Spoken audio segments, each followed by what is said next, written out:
Hi Libra, this is Jav.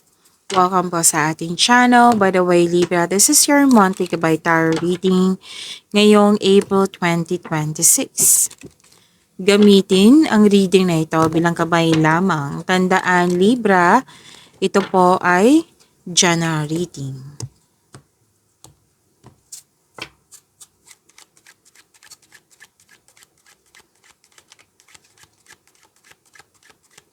Mga parating po para kay Libra ngayong April 2026.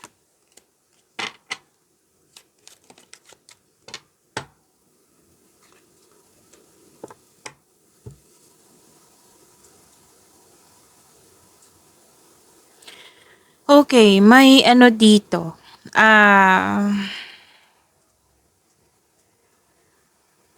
May nakita kasi akong isang tao dito. Yun, energy. Energy po ito na pwedeng tinutulungan ka ng taong ito. Ng young person na handa kang tulungan. Pwede din po ikaw ito, Libra, na handa mong tulungan yung tao. Yung too submissive in some situation, naging obedient. May pag-uusap din dito tungkol sa domestic matters.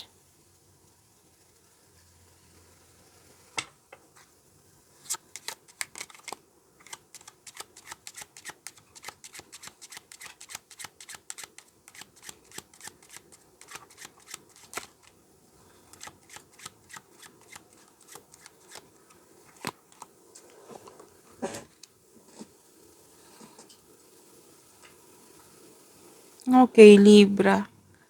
May concern kayo dito sa isang tao na mataas ang ego, ma-pride, arrogante. Oo. Like showing off, pwede din overly ambitious. So, ma-pride na tao. May concern kayo sa ganyan.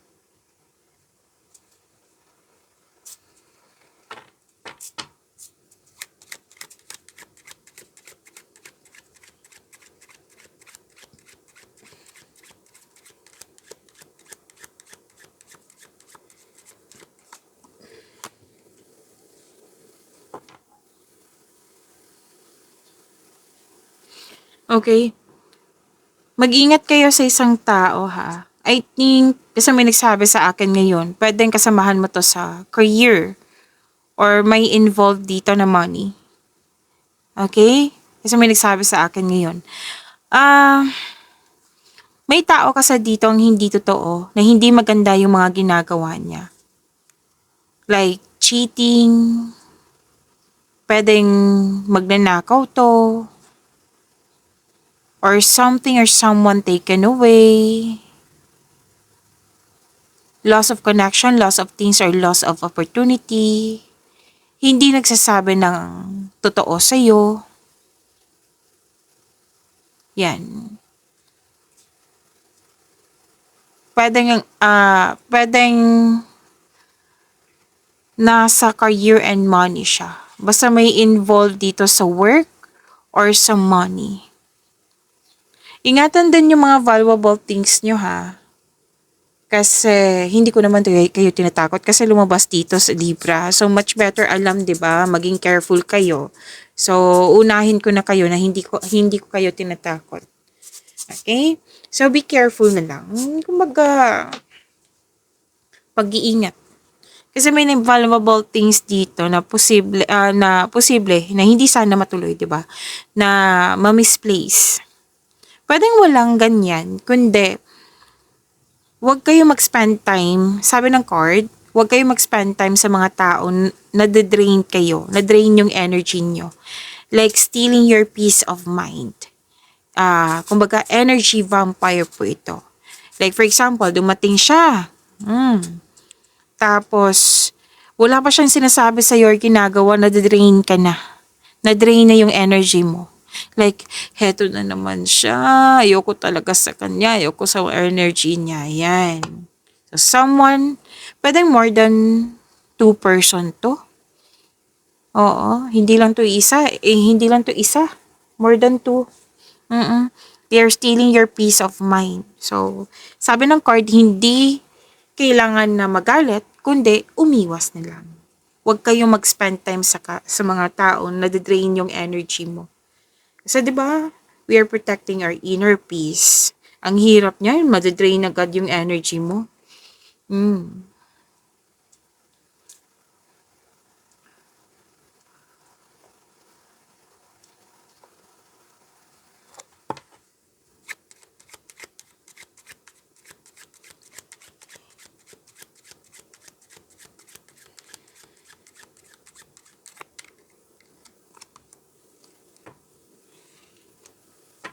Ngayong April 2026, magiging busy kayo sa inyong work. Actually, marami kang achievement sa work mo dito, Libra eh. Lalo na't may nag-gain kayo, pera. More on positivity to sa work. Work ha, hindi siya sa kumbaga connection sa isang tao. No, work talaga. Yung mga effort mo, yung pagiging productive sa araw-araw. Yan. May nag-gain ka. Profit. Nagkaroon ng advantage. Ano to, may mga magandang nangyari sa career and money mo. Lalo na't may increase akong nakikita dito. May nabigay ng freebie, business aspirations, and professional goal. Yan. So, work, job, career, finances, may magandang nangyari po. So, claim.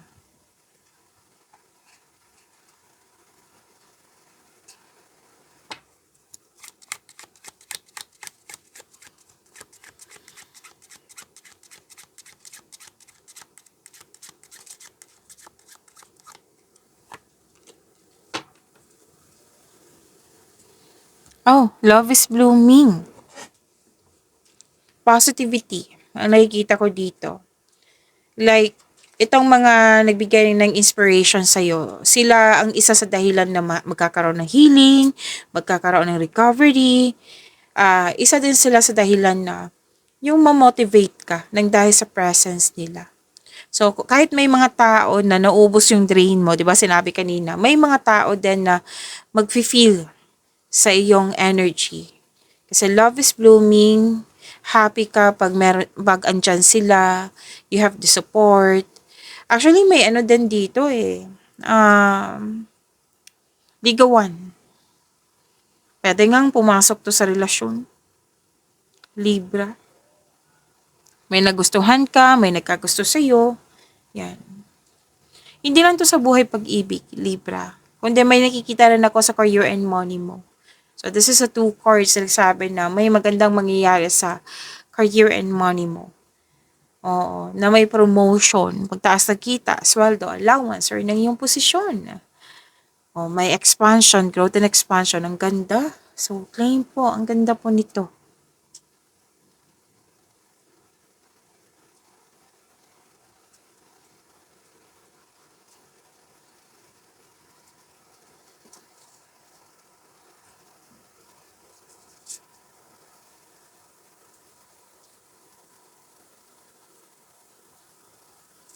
Okay,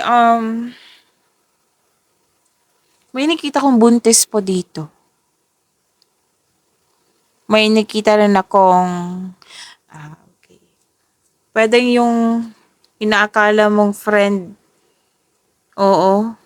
Kasi may nakita ko ditong, loss of connection sa isang kaibigan. Na pwedeng naapektuhan kayo, na you are feeling trapped.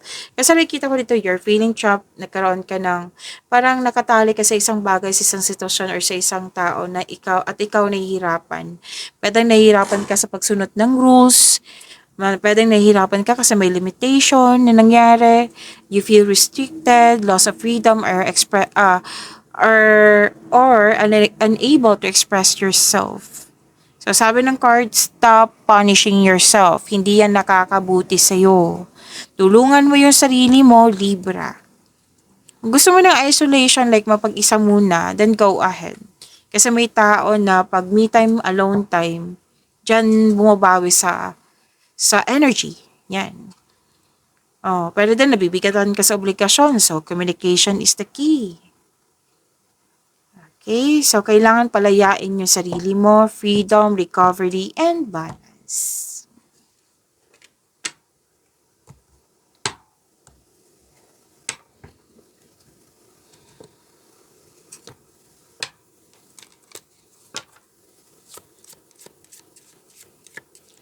Libra, April 2026.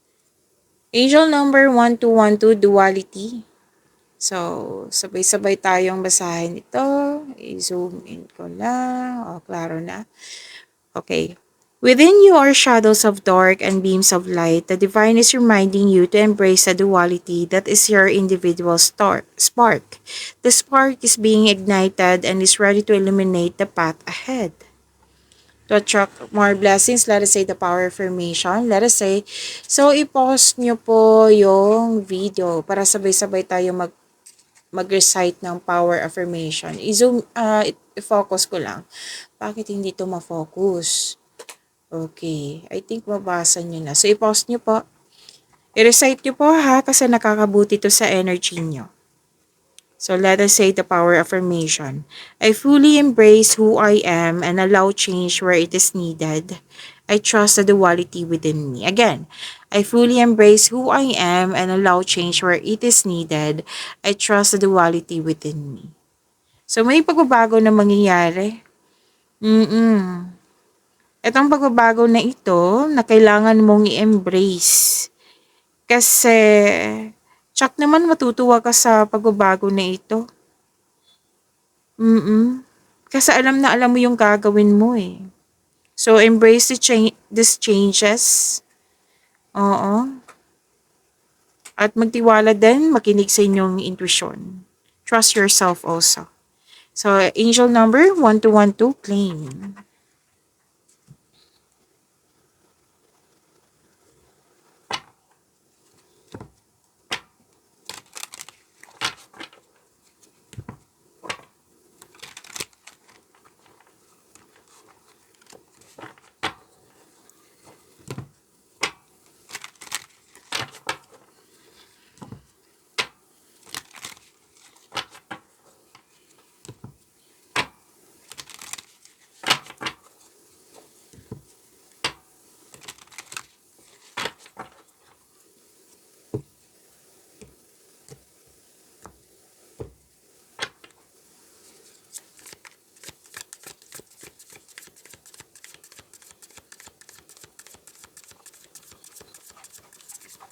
Energy, Libra, ngayong April 2026.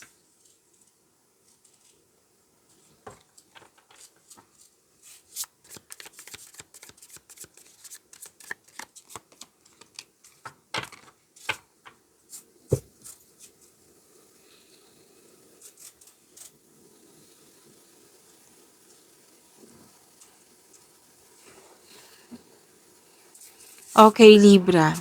Maraming salamat po sa mga hindi nag-skip ng ads. Subscribe na po kayo sa ating channel at click bell notification para updated po kayo sa bagong video natin. Para po sa mga gusto magpa-reading po, comment po kayo ng personal reading and check my reply sa comment section.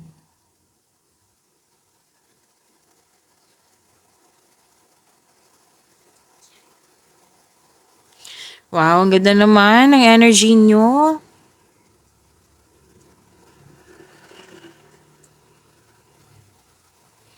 Okay, ang ganda po. Ang sabi po dito, nagkaroon ng wealth, family, inheritance, may completion of cycle ako nakikita dito. Makakatanggap po kayo ng mana or pension or retirement or masaganang ani ng buhay. Nag-spend time kayo sa pamilya nyo or sa grupo ng tao. Nag-save ka para sa iyong sarili, para sa pamilya, at sa isang specific person. So, papasok ang ilan sa inyo o interesado lang kayo magkaroon ng relasyon kung ito ay seryoso sa buhay. So, date to marry na si Libra. And this card, di ba may pagtipon-tipon, may reunion. So, this card is a sign na ipakilala mo na yung partner mo sa grupo ng tao.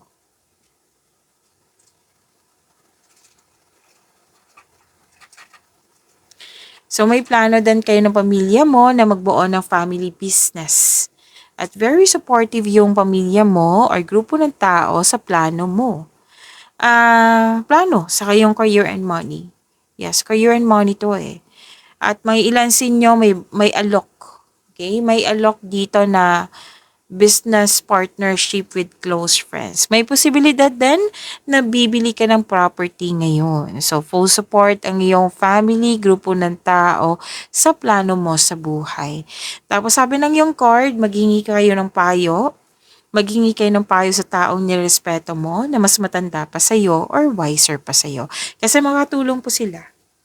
Yes po, makakatulong po sila. So, claim po, ang ganda po ng blessings.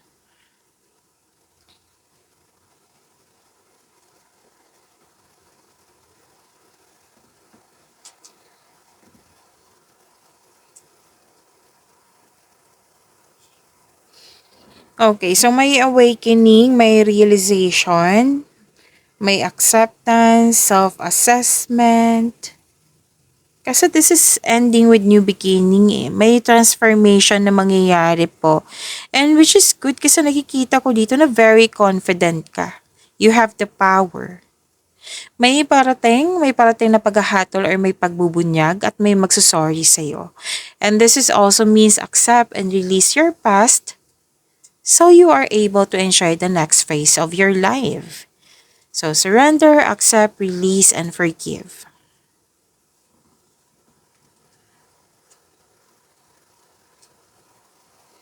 So may ano dito, pwedeng may nangyaring hindi pagkakaunawaan na sinabi kasi ng court dito na kayong dalawa po daw nagkamali.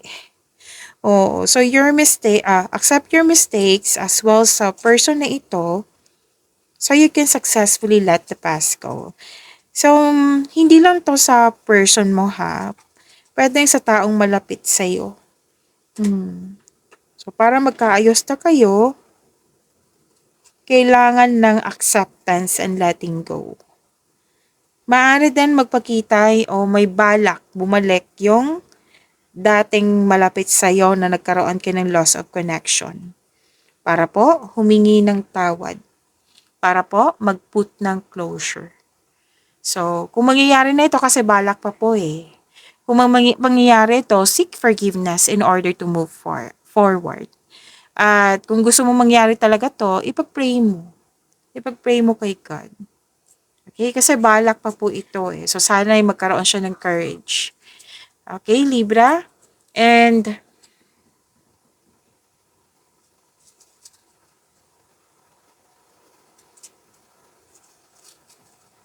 mag-focus po kayo. I think this is about career and money, na mag-focus kayo sa pag-release sa nakaraan at mag-move forward kayo into a new and more successful period. Acknowledge for your success is coming. Wow, may financial growth ako nakikita dito, Libra. So, claim.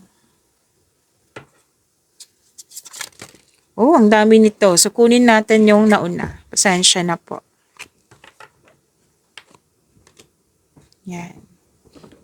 Kaya pala, sobrang bilis. Sobra ding bilis nito.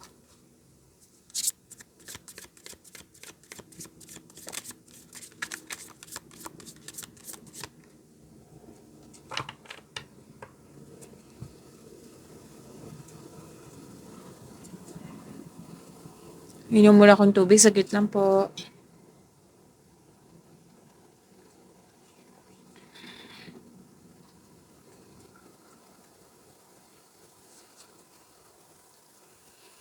Okay, sa career and money nyo po.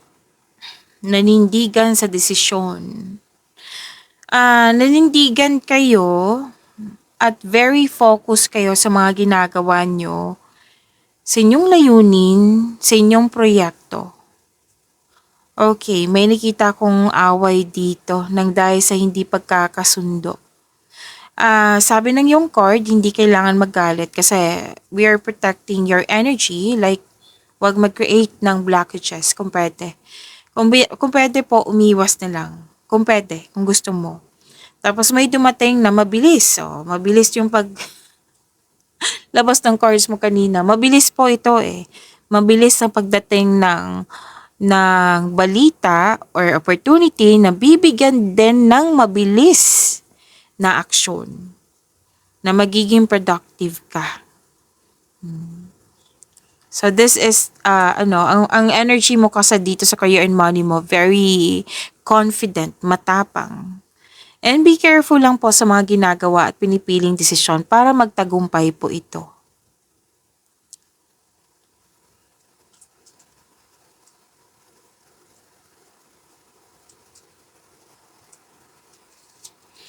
Okay,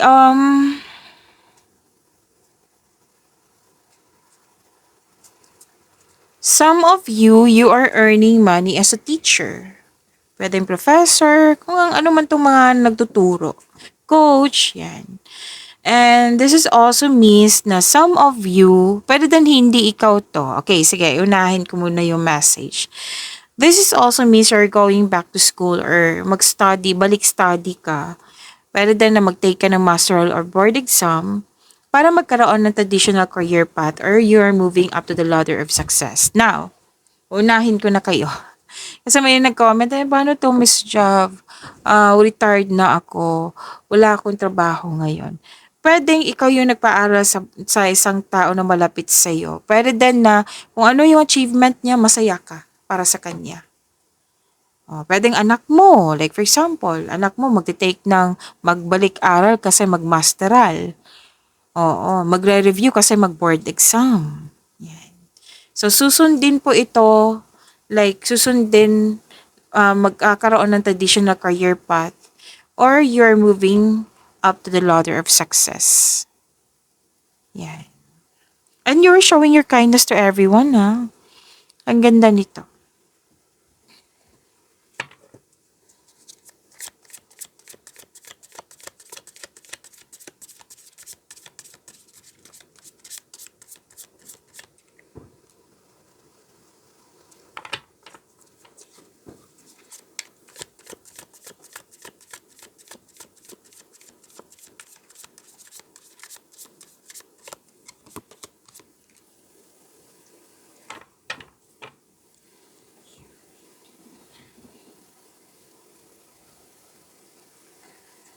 Libra, huwag niyo kalimutan na mag-subscribe sa channel natin at i-click yung bell notification para updated pa kayo sa reading natin.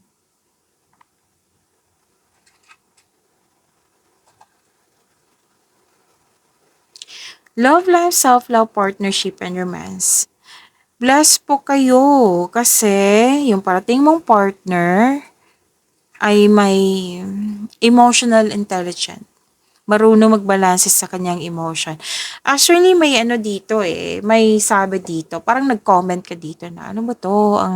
It might be, ikaw yung maliligaw or ito yung maliligaw mo. Na, ano ba to? Ang weird niya, hindi ko siya maintindihan.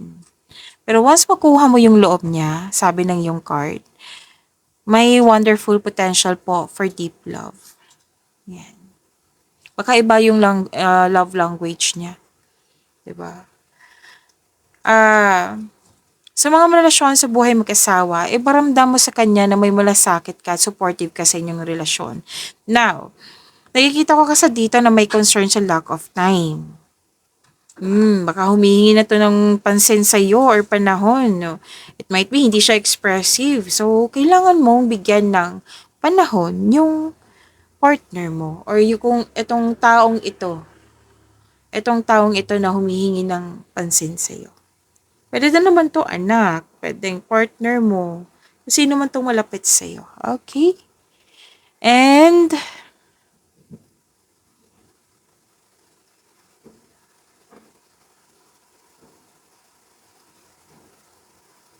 may karagdagang dito, message para sa mga single. Yung potential, yung tao na parating sa'yo or dumating na, hindi mo, kumbaga bago to, hindi mo siya masyadong kilala. Pero, siya stable na sa buhay. Yan, sa mga relasyon sa buhay mag-asawa, matured enough kayo, loyal sa isa't isa, both of you are taking in action and stability upang maipalago palalo ang inyong relasyon. Babala lang po sa ego clashing, okay? Iwasan nyo lang mag-overthink po. Overthink, overanalyzing. Kailangan yung magkaroon ng freedom nito. Kailangan willing, kailangan tulungan mo yung sarili mo para makalaya ka. Like, kailangan magkaroon ng recovery. Kailangan magkaroon ng balance. Kailangan magkaroon ng freedom. Which is lumabas to kanina. Oo. Pero kung problema to sa mahal mo sa buhay, sa pamilya ba, sa partner ba, nakikita ko naman dito na magkakaayos kayo. Magkakaayos po kayo, magkakasundo po kayo. May bagong ang relasyon dito. Bagong relasyon, nagkakaunawaan, nagkabalikan, oo. Nag-uusap, nagmamahalan. Pag-imanin niyo po yung blessings sa binigay sa inyo. Libra, see you tomorrow. Maraming salamat.